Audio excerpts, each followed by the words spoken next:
This village then near Bakhmut, why is this so significant? Well, day 572 of Vladimir Putin's 10-day special military operation. We're still talking about Bakhmut. We've been talking about it for most of the year.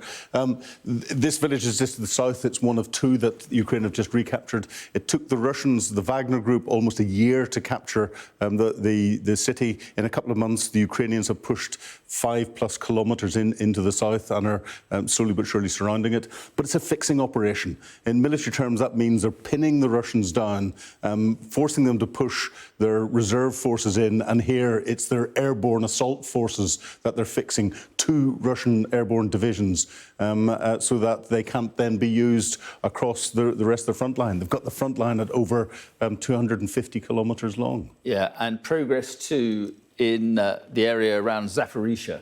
Yeah, Zaporizhia. This is where the main effort is. It's in the Zaporizhia Oblast, and it's from Robotyne, trying to get down to Tokmak to cut this land bridge from Crimea up into Russia. Now, the Russians have got several lines of defence. The doctrine has 3 lines of defence. We can see them on the map there. The third one is around Tokmak itself. And the Ukrainians have started to penetrate and penetrated the first line.